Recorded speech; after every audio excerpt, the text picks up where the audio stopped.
Statut, le conseil et l'expertise du CIG Petite Couronne.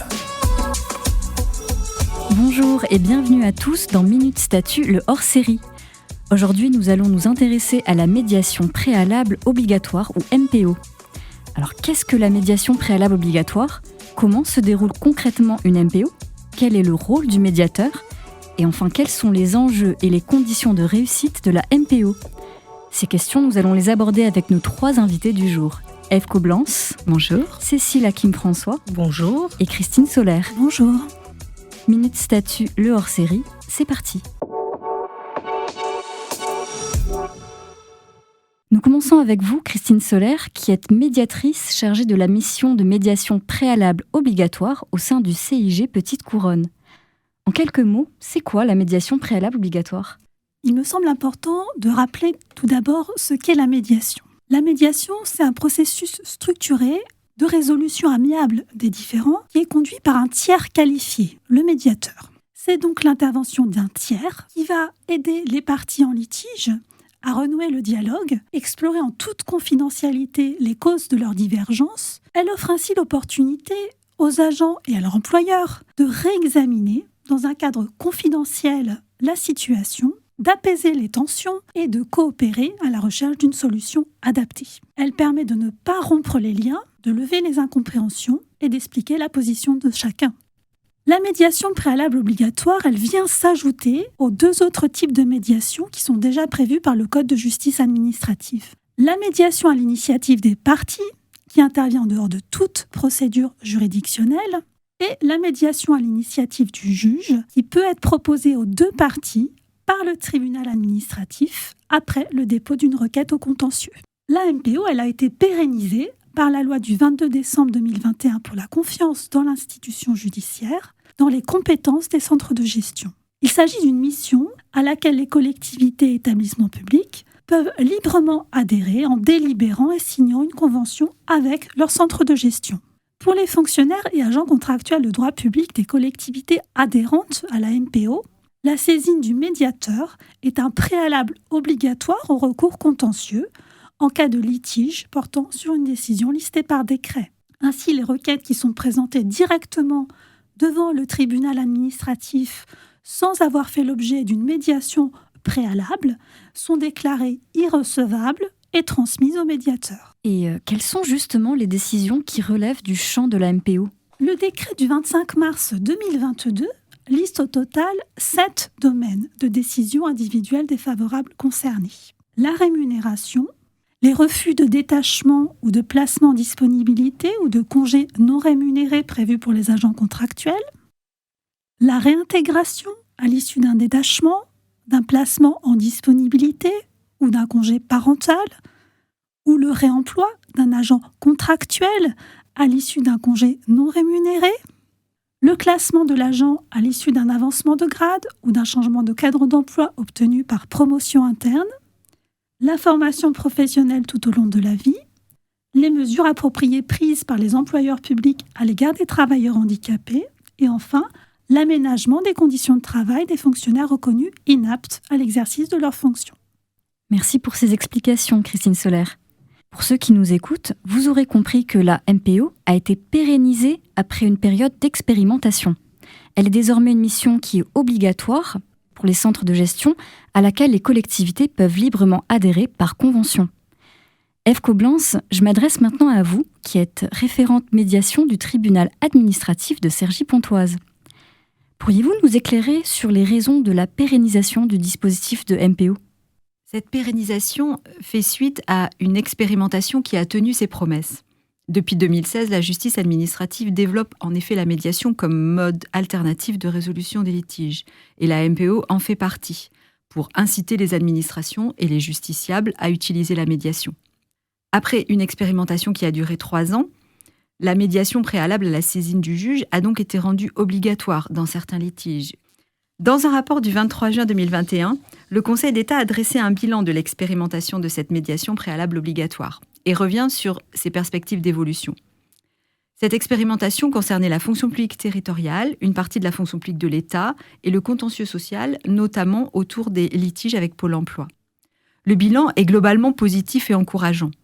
Les litiges de la fonction publique territoriale dans lesquels les CIG étaient partenaires ont donné lieu à 832 demandes de MPO.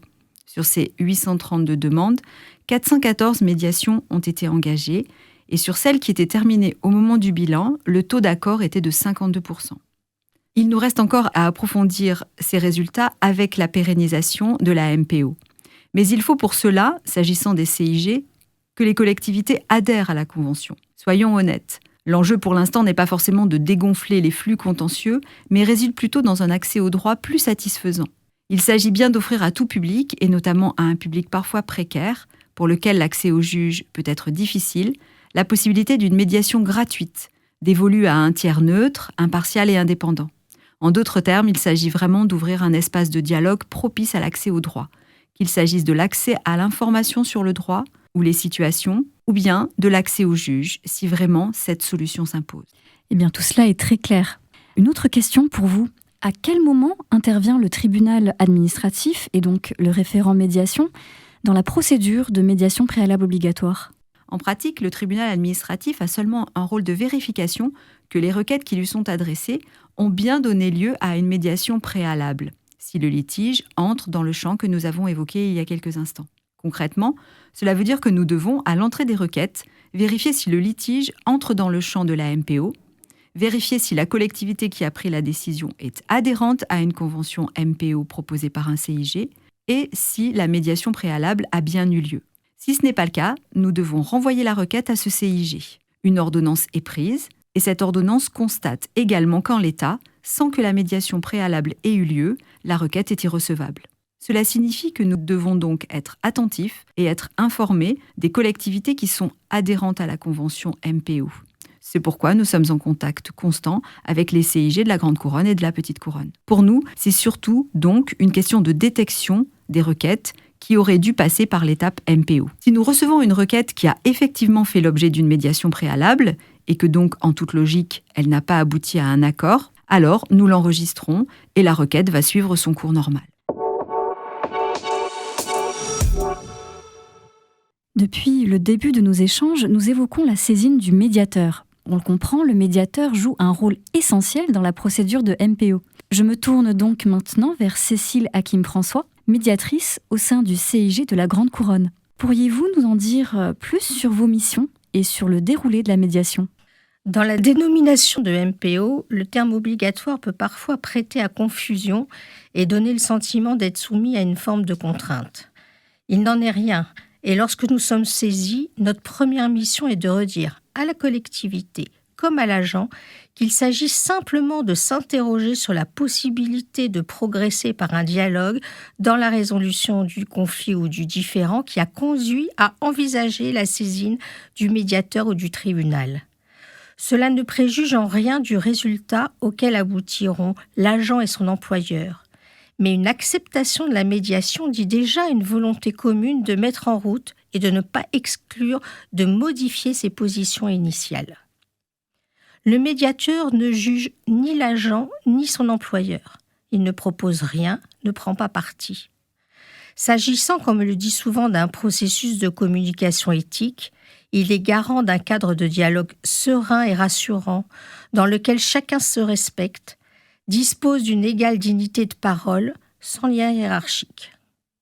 C'est un espace dans lequel il peut exprimer en toute confidentialité ce qui sans doute le sépare et l'oppose à son interlocuteur, mais aussi peut-être également identifier des points qui pourraient permettre de dépasser son conflit ou son opposition. Tout le rôle du médiateur, au fil d'échanges qui peuvent durer environ 2 heures en général, est de veiller à ce que puisse s'exprimer, derrière la demande ou le conflit initial, tous les ressentis ou les non-dits qui peut-être en sont le ressort.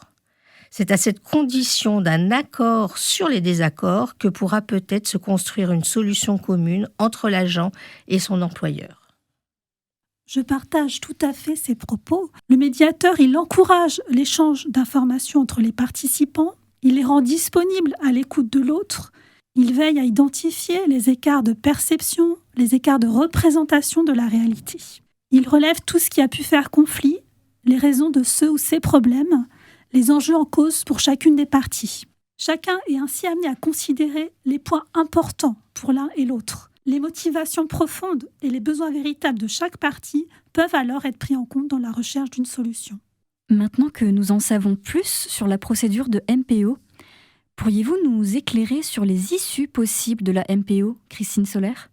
Oui, les parties gardent dans tous les cas le pouvoir de décision quant à la solution du litige. De toutes les pistes imaginées, elles choisissent par elles-mêmes ce qui peut être retenu. Contrairement à une procédure judiciaire où le tribunal rend une décision qui s'impose aux parties, la solution du litige appartient en médiation aux parties elles-mêmes.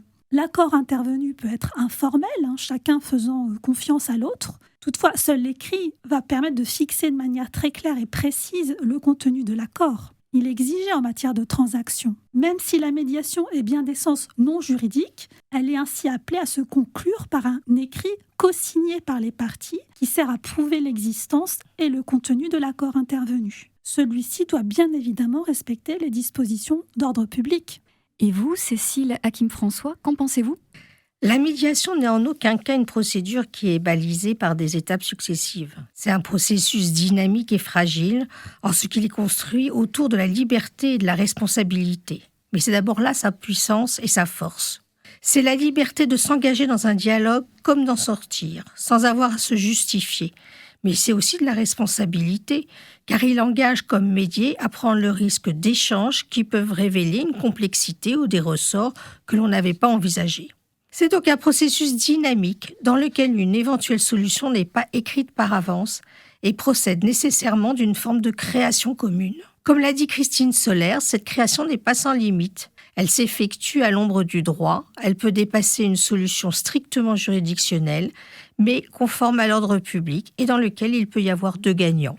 Mais même si la médiation n'aboutit pas complètement, elle fera souvent avancer un dossier, permettre de renouer un dialogue ou tout simplement de tourner la page. Vous venez d'évoquer les issues positives de la MPO. Mais qu'en est-il lorsque la médiation échoue, Ève Coblence ? Lorsque la médiation échoue, les fonctionnaires peuvent saisir le juge, s'ils souhaitent bien sûr poursuivre dans cette voie contentieuse. Et cette fois, leur requête est recevable puisqu'ils ont tenté la médiation préalable. Les délais de recours recommencent à courir, donc les personnes doivent y être très attentives pour ne pas se fermer la voie du recours au juge, car leur requête serait présentée trop tardivement. La recevabilité est un sujet complexe. J'en profite pour rappeler que les personnes qui n'ont pas d'avocat doivent s'informer très précisément sur les conditions requises, le plus souvent celles du délai, pour que la requête soit recevable devant le juge administratif. J'aimerais revenir sur le terme « échec ». À dire vrai, ainsi qu'il vient d'être dit, c'est également ma manière de voir les choses, dès lors qu'il y a eu un dialogue, un échange, et que des personnes en conflit se sont écoutées et rencontrées avec un tiers pour être le témoin de leur tentative pour s'entendre, il y a toujours un bénéfice. C'est toute l'utilité et tout l'intérêt que nous avons à développer la médiation, notamment au regard des contributions sociales attendues de ce processus, dans lequel je crois profondément. Il instaure du dialogue, il peut créer de la confiance, il est presque toujours l'occasion d'une écoute, et même lorsque les personnes ne se sont pas mises d'accord sur une solution, la médiation peut être un grand facteur d'apaisement. S'il n'y a pas eu d'accord et que la personne souhaite poursuivre, la solution sera donc contentieuse. Le juge se prononcera sur la requête introduite. Faisons aussi le pari que parfois l'échange et le dialogue conduisent à des surprises. Un exemple, dans un dossier, au tribunal, la médiation avait en apparence pris fin. Le médiateur m'avait indiqué que les parties n'étaient pas parvenues à un accord. J'ai été heureusement surprise quand quelques semaines plus tard, j'ai été informée que les parties avaient poursuivi leur discussion et étaient effectivement parvenues à s'entendre. Laissons-nous donc surprendre et, comme on dit en médiation, ayons confiance dans le processus.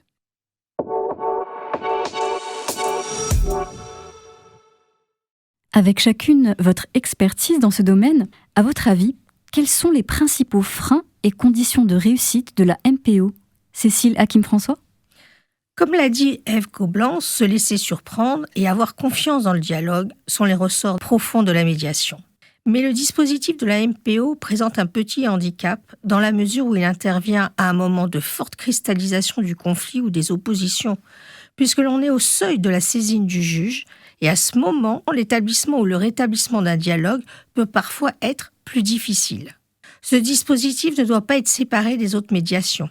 soit spontanée à l'initiative des parties, mais c'est encore assez rare, ou de plus en plus souvent dans un contentieux en cours, à l'initiative du juge. Dès lors que ce tiers particulier, qui est porteur d'une légitimité forte, pense qu'une solution par le dialogue est possible, cela interroge nécessairement l'agent et son employeur et peut faciliter une solution non juridictionnelle. C'est de cette dynamique que nous devons témoigner auprès des employeurs, dont la médiation préalable obligatoire est l'un des aspects seulement.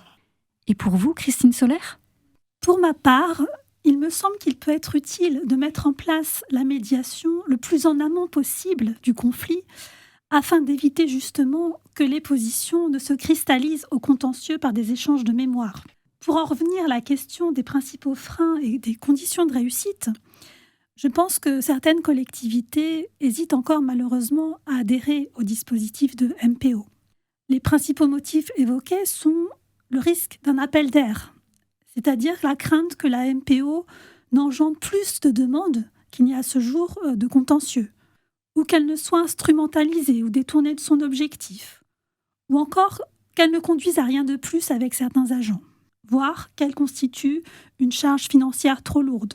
Le coût d'une médiation est pourtant très inférieur à celui d'un procès et gratuit pour les agents. Il existe en outre de nombreux préjugés sur le processus de médiation en lui-même qui conduiraient, au dire de certains, nécessairement l'administration à faire des compromis. Or, la médiation amène en réalité à des solutions très diverses et adaptées. Elle autorise la recherche d'une solution plus pacifiée et plus pragmatique que celle à laquelle le juge peut aboutir. C'est un processus responsabilisant et créatif. Il est encore ainsi nécessaire d'expliquer et de faire comprendre à tous ses nombreux avantages. Je suis d'accord avec ce qui vient d'être dit. La médiation mérite d'être tentée chaque fois que cela est possible. Si les collectivités nous écoutent, qu'elles n'hésitent pas à signer la convention avec leur CIG et à expérimenter. C'est vraiment la clé. En effet, au tribunal, nous constatons que les personnes et les collectivités qui expérimentent la médiation en sont ensuite convaincues. C'est avant tout une question de sensibilisation. Une fois que nous avons perçu les avantages de la médiation, nous sommes prêts à y avoir de nouveaux recours. Comprenez bien, pour moi, la médiation n'est jamais négative. Au pire, les personnes peuvent avoir l'impression d'avoir perdu leur temps. Mais il n'est jamais, selon moi, inutile de s'écouter et de tenter de se comprendre, même si l'on n'y arrive pas toujours. Dans une société complexe, tout ce qui peut mettre ou remettre de l'humain au centre me paraît important et nécessaire. Et comme l'expérimentation a montré que les MPO initiées étaient relativement courtes, en tout cas plus courtes que nos délais de jugement, les parties n'ont rien à perdre à entrer dans le processus. Il y a bien sûr un enjeu très fort pour les CIG, disposer de médiateurs pour conduire les médiations dans des délais satisfaisants et montrer tout son intérêt. C'est un défi d'importance passionnant mais réel. Vous évoquez toutes les trois la nécessité de mieux faire connaître la MPO et ses avantages. Quelles sont par exemple les actions menées par vos structures afin de mieux faire connaître ce dispositif ? On commence par le CIG Grande Couronne ? Comme pour toute nouvelle mission du CIG, nous avons communiqué auprès de l'ensemble de nos collectivités. D'abord, dans une première phase lors de l'expérimentation, et cette année, au moment de l'extension du domaine de la médiation et de sa pérennisation.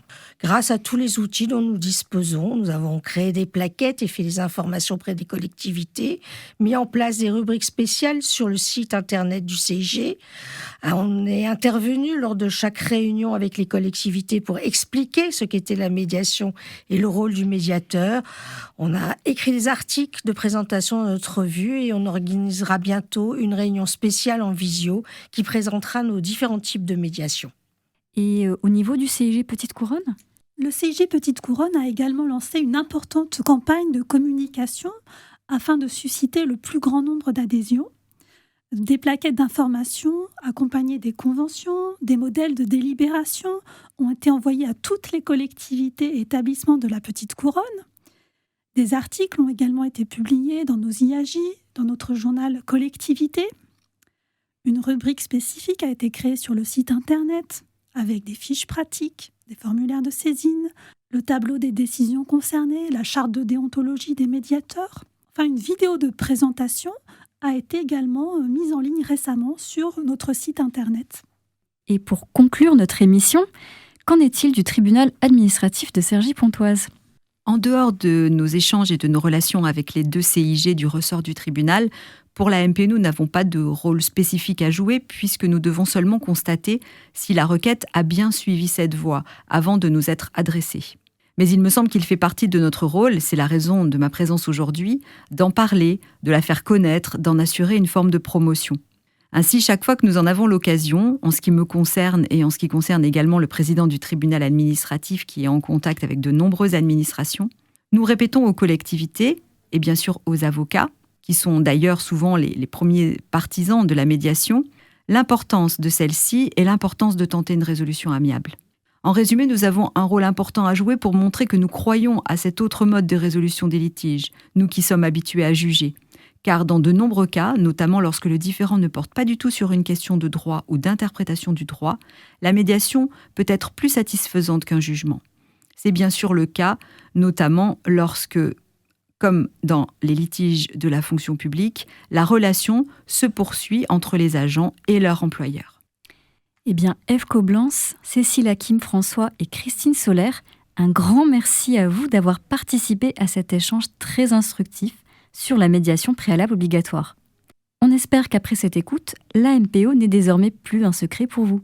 Pour aller plus loin, n'hésitez pas à consulter les documents et liens utiles que vous trouverez sous ce podcast ou pour les abonnés au CIG Petite Couronne en passant par notre site internet espace abonnés. Merci à tous de nous avoir suivis. On se retrouve le mois prochain pour un nouvel épisode de Minute Statut, le Zoom, qui portera sur la nouvelle bonification indiciaire. À très vite.